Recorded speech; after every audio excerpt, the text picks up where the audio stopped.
Waktu kita kecil, anggap saja yang seumur di atas kami. Anggap saja kami yang termuda di antara yang tua. Kami masih menemukan suasana aman. Nggak ada yang namanya handphone.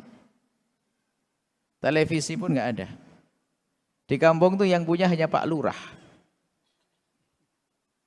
Itu pun acaranya aman-aman saja. Masih ingat Kolam Pencapir sama Ria Jenaka? Baik seperti itu. Apalagi gitu. Nggak ada yang aneh-aneh. Baik. Itu pun zaman itu hasilnya kita. Zaman itu hasilnya kita. Kita kayak begini, ini kualitasnya.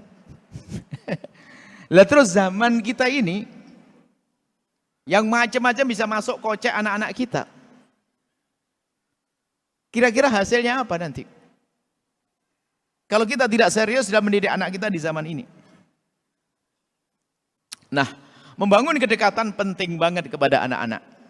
Sebelum mereka dekat kepada yang salah. Maka sudah waktunya kita semakin akrab dengan keluarga, dengan anak-anak. Biarpun Anda sibuk kerja seperti apapun, ketahuilah bahwasanya pastikan Anda bisa dekat dengan anak-anak. Dan ini yang membatasi mereka untuk liar di dalam bersahabat. Nah, di saat mereka bersahabat liar, yaitu tadi, bisa menaudut terpesona dengan lawan jenis tanpa kriteria, sehingga pacaran, sampai pacarnya salah pun sampai dihabisi, macam-macam, dizinai, diobat, segala macam. Zaman ini harus begitu kita. Orang tua harus betul-betul menjadi sahabat buat anak-anaknya. Sudahlah, dengar ini sudah. Kalau Anda belum bisa, Anda belajar menjadi sahabat. Anda sering diskusi. Sehingga sahabat dengan sahabat itu rahasianya dibongkar semuanya loh ya.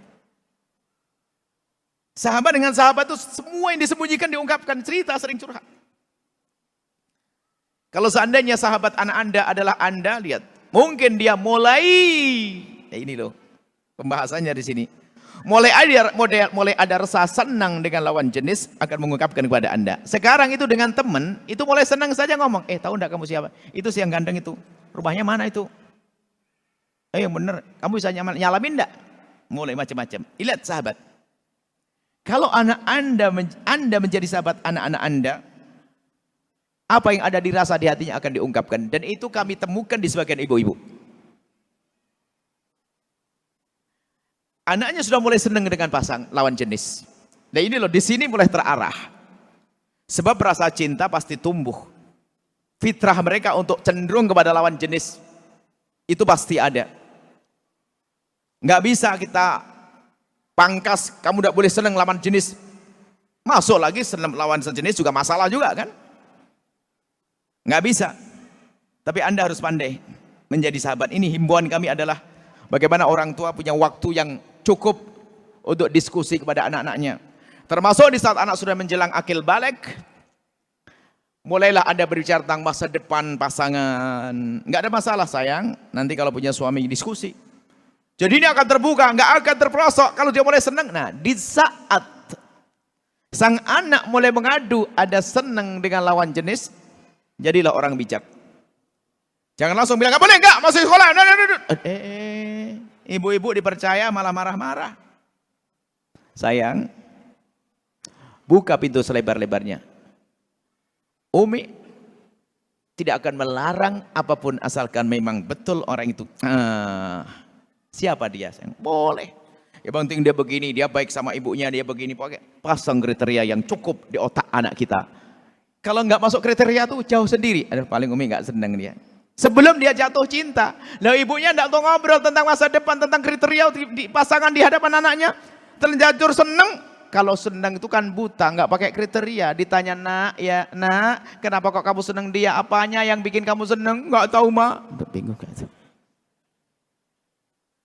Banyak perempuan seperti itu. Laki-laki lebih banyak lagi. Ada buta. Jadi ini mungkin nasihat para orang tua. Sebab kalau bahasanya begini, di saat sudah terjadi banjir, nggak bisa kita membuat bendungan. Bisanya kita membuat aliran-aliran. Hari ini banjir kita. Orang dulu diam-diam anaknya selamat. Hari ini sudah, kalau Anda tidak ngomongin masalah itu, dia ngomongin sama temannya yang salah. Nah, Anda harus bijak betul dalam hal ini. Ini kayaknya harus ada pendidikan khusus ini, ada kursus khusus ini bagaimana menghantarkan anak-anak, khususnya di anak sudah mulai tamat SD. Hati-hati, tamat SD masa pubertas. Yang sangat mudah kebawa, karena apa? Waktu itu adalah, dia sudah mulai berbeda. Bukan sebagai anak lagi, sudah ada mulai kecenderungan dengan lawan jenis. Kemudian apa? Usia yang sensitif. Rasa kritis belum ada. Yang ada hanya kagum kepada apa yang dilihat. Wah, ganteng, anaknya orang kaya, ramah, itu gampang terpesona. Di anak-anak semacam itu. Belum lagi naudzubillah, tiba-tiba dicekoi oleh kawannya dengan tontonan urusan syahwat. Gak peduli lagi dia. Dia melampiaskan syahwat, tidak berpikir tentang masa depan. Ini yang terjadi.